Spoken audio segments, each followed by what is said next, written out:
शिव पुराण विज्ञेश्वर संहिता।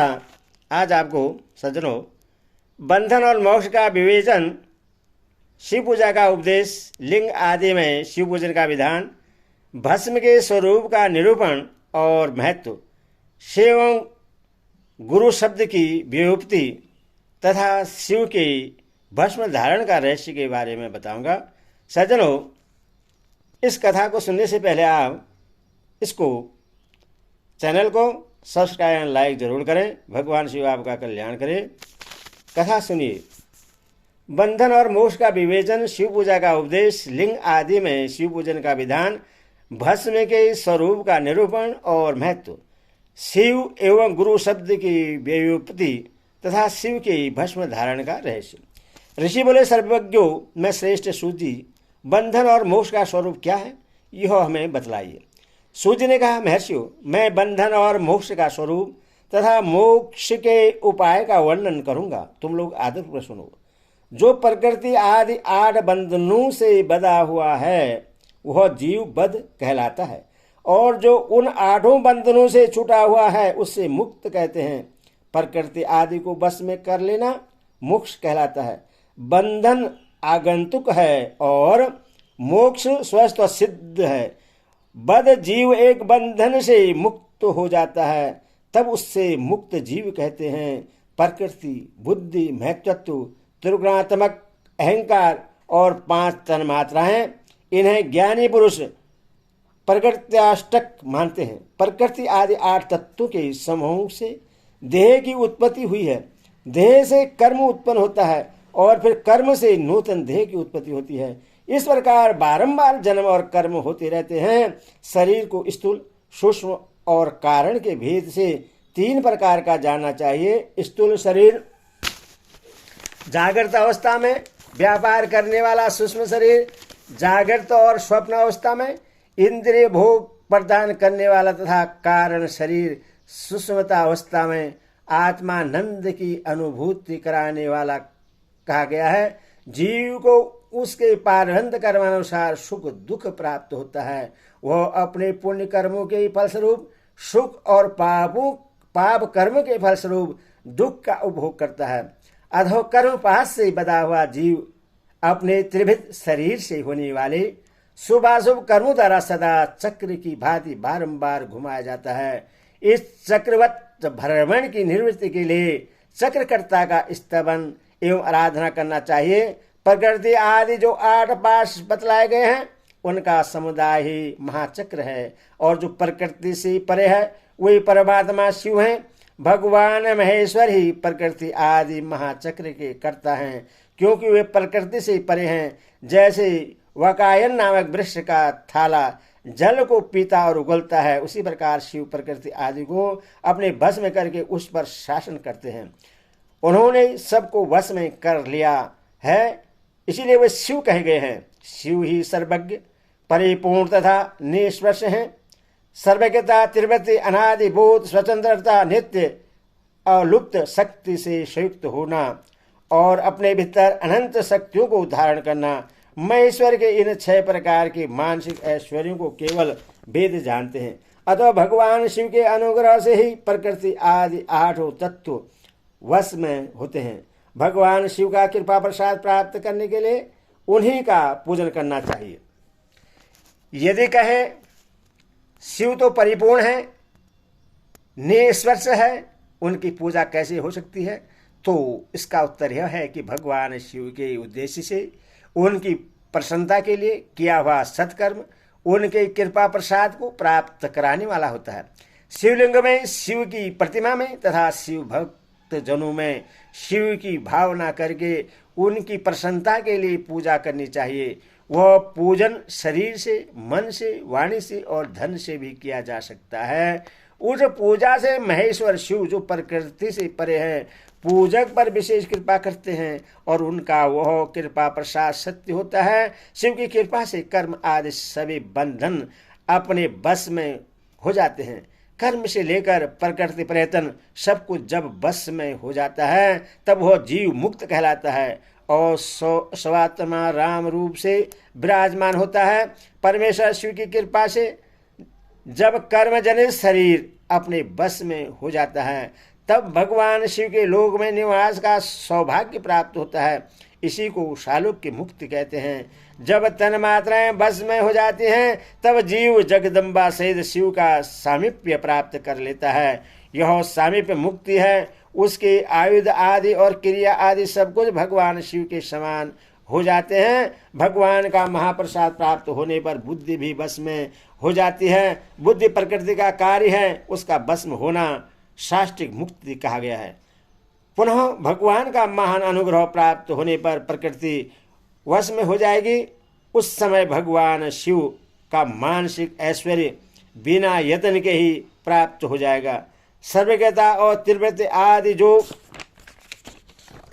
शिव के ऐश्वर्य हैं, उन्हें पाकर मुक्त पुरुष अपने आत्मा में ही विराजमान होता है। वेद और शास्त्र में विश्वास रखने वाले विद्वान पुरुष इसी को सादृश्य मुक्ति कहते हैं। इस प्रकार लिंग आदि में शिव की पूजा करने से कर्म से मुक्ति स्वस्थ प्राप्त हो जाती है। इसीलिए शिव का कृपा प्रसाद प्राप्त करने के लिए तत्व संबंधी क्रिया आदि के द्वारा उन्हीं का पूजन करना चाहिए। शिव क्रिया, शिव तत्व, शिव मंत्र जप, शिव ज्ञान और शिव ध्यान के लिए सदा उत्तरोत्तर अभ्यास बढ़ाना चाहिए। प्रतिदिन प्रातः काल से रात को सोते समय तक और जन्म काल से लेकर मृत्यु पर्यंत सारा समय भगवान शिव के चिंतन में ही बिताना चाहिए। सगो जातादि मंत्रों तथा नाना प्रकार के पुष्पों से जो शिव की पूजा करता है वह शिव को ही प्राप्त होता है। ऋषि बोले, उत्तम व्रत का पालन करने वाले सूजी लिंग आदि में शिव जी की पूजा का क्या विधान है, यह हमें बतलाई। सूत जी ने कहा, द्विजो, मैं लिंग के कर्म का यथावत वर्णन कर रहा हूं, तुम सब लोग सुनो। वह परमण ही समस्त अभिष्ट वस्तुओं को देने वाला प्रथम लिंग है। उससे सूक्ष्म परमण रूप समझो। सूक्ष्म लिंग निष्कल होता है और स्थूल लिंग सकल। पंचाक्षर मंत्र को ही स्थूल लिंग कहते हैं। उन दोनों प्रकार के लिंगों को का पूजन तब कहलाता है। वे दोनों ही लिंग साक्षात मोक्ष देने वाले हैं। पुरुष लिंग और प्रकृति लिंग के रूप में बहुत से लिंग हैं। उन्हें भगवान शिव ही विस्तार पूर्वक बता सकते हैं, दूसरा कोई नहीं जानता। पृथ्वी के विकारभूत जो जो लिंग ज्ञात हैं उनको मैं तुम्हें बता रहा हूं। उनमें स्वयंभू लिंग प्रथम है, दूसरा बिंदु लिंग, तीसरा प्रतिष्ठा लिंग, चौथा चरलिंग और पांचवा गुरुलिंग है। देव ऋषियों की तपस्या से संतुष्ट हो उनके समीप प्रकट होने के लिए पृथ्वी के अंतर्गत बीज रूप से व्याप्त हुए भगवान शिव वृक्षों के अंकुर की भांति भूमि को भेद कर नाद लिंग के रूप में व्यक्त हो जाते हैं। वे स्वस्थ व्यक्त हुए शिव ही स्वयं प्रकट होने के कारण स्वयंभू नाम धारण करते हैं। ज्ञानी जन उन्हें स्वयंभू लिंग के रूप में जानते हैं। उन स्वयंभू लिंग की पूजा से उपासक का ज्ञान स्वयं ही बढ़ने लगता है। सोने चांदी आदि के पत्र पर, भूमि पर अथवा वेदी पर अपने हाथ से लिखित जो शुद्ध परवण मंत्र रूप लिंग है, उसमें तथा मंत्र लिंग का आलेखन करके उसमें भगवान शिव की प्रतिष्ठा और आह्वान करें। ऐसा बिंदुनादमय लिंग स्थावर और जगम दोनों ही प्रकार का होता है।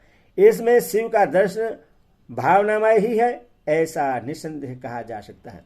जिसको जहां भगवान शंकर के प्रकट होने का विश्वास हो, उसके लिए वहीं प्रकट होकर वे अभिष्ट फल प्रदान करते हैं। अपने हाथ से लिखे हुए यंत्र में अथवा अकृतम स्थावर आदि में भगवान शिव का आह्वान करके 16 उपचारों से उनकी पूजा करें। ऐसा करने से साधक स्वयं ही ऐश्वर्य को प्राप्त कर लेता है और इस साधन के अभ्यास से उसको ज्ञान भी होता है। देवताओं और ऋषियों ने आत्मसिद्धि के लिए अपने हाथ से वैदिक मंत्रों के उच्चारण पूर्वक शुद्ध मंडल में शुद्ध भावना द्वारा जिस उत्तम शिवलिंग की स्थापना की है उससे पुरुष लिंग कहते हैं तथा वही प्रतिष्ठा लिंग कहलाता है। उस लिंग की पूजा करने से सदा पुरुष ऐश्वर्य की प्राप्ति होती है। महान ब्राह्मण और महाधनी राजा किसी कारीगर से शिवलिंग का निर्माण कराकर जो मंत्रपूर्वक उसकी स्थापना करते हैं, उनके द्वारा स्थापित हुआ वह लिंग भी प्रतिष्ठित लिंग कहलाता है, किंतु वह प्राकृतिक लिंग है, इसलिए प्राकृतिक ऐश्वर्य भोग को ही देने वाला होता है। जो शक्तिशाली और नित्य होता है उसे पुरुष कहते हैं, और जो दुर्बल और अनित्य होता है वह प्राकृतिक कहलाता है। लिंग नाभि, जीहा, नासाग्रभाग और शिखा के कर्म से कटी, हृदय और मस्तक तीनों स्थानों में जो लिंग की भावना की गई है उससे आध्यात्मिक लिंग को ही चर लिंग कहते हैं। पर्वत को पुरुष लिंग बतलाया गया है और भूतल को विद्वान पुरुष प्राकृतिक लिंग मानते हैं। वृक्ष आदि को पुरुष लिंग जानना चाहिए और गुल्म आदि को प्राकृतिक लिंग, साठी नामक धान्य को प्राकृतिक लिंग समझना चाहिए और शाली, अघनी एवं गेहूं को पुरुष लिंग अणिमा आदि आठों सिद्धियों को देने वाला जो ऐश्वर्य है उसे पुरुष ऐश्वर्य जानना चाहिए। सुंदर, स्थिरता, धन आदि विषयों को आस्तिक पुरुष प्राकृतिक ऐश्वर्य कहते हैं। चर लिंग में सबसे प्रथम रस लिंग का वर्णन किया जाता है। रसलिंग ब्राह्मणों को उनके सारी अभिष्ट वस्तुओं को देने वाला है। शुभ कारक वाण लिंग क्षेत्रियों को महान राज्य की प्राप्ति कराने वाला है। सुवर्ण लिंग वैश्यों को महाधनपति का पद प्रदान करने वाला है तथा सुंदर शिवलिंग शूद्रों को महाशुद्धि देने वाला है। स्फटिकमय लिंग तथा वाण लिंग सब लोगों को उनकी समस्त कामनाएं प्रदान करते हैं। अपना न तो दूसरों को स्फटिक या बाण लिंग भी पूजा के लिए निषिद्ध नहीं है। स्त्रियों विशेषतः सद्वाहों के लिए पार्थिव लिंग पूजा का विधान है। प्रवृत्ति मार्ग में स्थित विधवाओं के लिए स्फटिक लिंग की पूजा बतलाई गई है, परंतु विरक्त विधवाओं के लिए रस लिंग की पूजा को ही श्रेष्ठ कहा गया है। उत्तम व्रत का पालन करने वाले महर्षियों बचपन में, जवानी में और बुढ़ापे में भी शुद्ध स्फटिकमय शिवलिंग की पूजन स्त्रियों को समस्त भोग प्रदान करने वाला है। ग्रहसुक्त स्त्रियों के लिए पीठ पूजा भूतल पर संपूर्ण अभिष्टों को देने वाला है। प्रवृत्ति मार्ग में चलने वाले पुरुष सुपात्र गुरु के सहयोग से ही समस्त पूजा कर्म संपन्न करें। इष्ट देव का अभिषेक करने के पश्चात अघनी के चावल से बने हुए खीर आदि पकवानों के द्वारा नैवेद्य अर्पण करें। पूजा के अंत में शिवलिंग की संपुट में पथराकर घर के भीतर पृथक रख दें। जो नृत्य मार्ग पुरुष हैं उनके लिए हाथ पर ही शिवलिंग पूजा का विधान है। उन्हें भिक्षादि से प्राप्त हुए अपने भोजन को ही नैवेद्य रूप में निवेदन करना चाहिए। नृत्य पुरुषों के लिए सूक्ष्म लिंग ही श्रेष्ठ बतलाया जाता है। वे विभूति के द्वारा पूजन करें और विभूति को ही नैवेद्य रूप से निवेदन भी करें। पूजा करके उस लिंग को सदा अपने मस्तक पर धारण करें। विभूति 3 प्रकार की बतलाई गई है, लोकाग्नि जनित, वेदाग्नि जनित और शिवालिंग्नि जनित। लोकाग्नि जनित या लौकिक भस्म को द्रव्यों की शुद्धि के लिए लाकर रखें। मिट्टी, लकड़ी, लोहे के पात्रों की, धान्यों की, तिल आदि द्रव्यों की, वस्त्र आदि की तथा प्रयोषित वस्तुओं की भस्म से शुद्धि होती है। कुत्ते आदि से दूषित हुए पात्रों की भी भस्म से ही शुद्धि मानी गई है। वस्तु विशेष की शुद्धि के लिए यथा योग्य सजल अथवा निर्जल भस्म का उपयोग करना चाहिए। वेदाग्नि जनित जो भस्म है उसको उन्होंने वैदिक कर्मों के अंत में धारण करना चाहिए। मंत्र और क्रिया से जनित जो होमवर्क है वह अग्नि में भस्म का रूप धारण करता है। उस भस्म को धारण करने से वह कर्म आत्मा में आरोपित हो जाता है। अघोर मूर्तिधारी शिव का जो अपना मंत्र है उससे पढ़कर बेल की लकड़ी को जलाएं। उस मंत्र से अभिमंत्रित अग्नि को शिवाग्नि कहा गया है। उसके द्वारा जले हुए काष्ठ का जो भस्म है वह शिवाग्नि जनित है। कबीला गाय के गोबर अथवा गाय मात्र के गोबर को तथा सम्मी, पीपल, पलाश, बड़ और अमलतास और बेर इनकी लकड़ियों को शिवाग्नि से जलाएं। वह शुद्ध भस्म शिवाग्नि जनित माना गया है। अथवा कुश की अग्नि में शिव मंत्र के उच्चारण पूर्वक काष्ठ को जलाएं, फिर उस भस्म को कपड़े से अच्छी तरह छानकर नए घड़े में भरकर रख दें। उससे समय समय पर अपनी कांति या शोभा की वृद्धि के लिए धारण करें। ऐसा करने वाला पुरुष सम्मानित एवं पूजित होता है। पूर्व काल में भगवान शिव ने भस्म शब्द का ऐसा ही अर्थ प्रकट किया है। जैसे राजा अपने राज्य में सारभूत कर को ग्रहण करता है, जैसे ही मनुष्य आदि को जलाकर राध कर उसका सारा सार ग्रहण करते हैं, और तथा जैसे जठरानल नाना प्रकार के भक्ष्य भोज आदि पदार्थों को भारी मात्रा में ग्रहण करके जलाकर सारतर वस्तु ग्रहण करता और उस सारतर वस्तु से स्वदेह का पोषण करता है, उसी प्रकार प्रपंच करता परमेश्वर शिव ने भी अपने में आधे रूप से विद्यमान प्रपंच को जलाकर भस्म रूप से उसके सार तत्व को ग्रहण किया है। परपंच को दग्ध करके शिव ने उसके भस्म को अपने शरीर में लगाया है। राग बभूति पोतनी के बहाने जगत के सार को ही ग्रहण किया है। अपने शरीर में अपने लिए रत्न स्वरूप भस्म को इस प्रकार स्थापित किया है। आकाश के सार तत्व से केश, वायु के सार तत्व से मुख, अग्नि के सार तत्व से हृदय, जल के सार तत्व से कटिभाग और पृथ्वी के सार तत्व से घुटने को धारण किया है। इसी तरह उनके सारे अंग विभिन्न वस्तुओं के सार रूप हैं। महेश्वर ने अपने ललाट में तिलक रूप से जो त्रिपुंड धारण किया है वह ब्रह्मा विष्णु रुद्र का सार तत्व है। वे इन सब वस्तुओं को जगत के अभ्युदय का हेतु मानते हैं।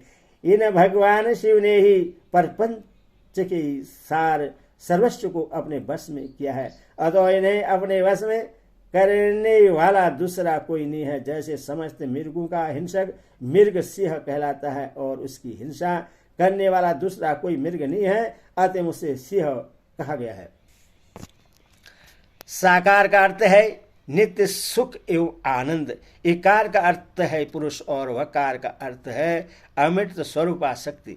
इन सब का सम्मिलित रूप ही शिव कहलाता है। अतः इस रूप में भगवान शिव को अपना आत्मा मानकर उनकी पूजा करनी चाहिए।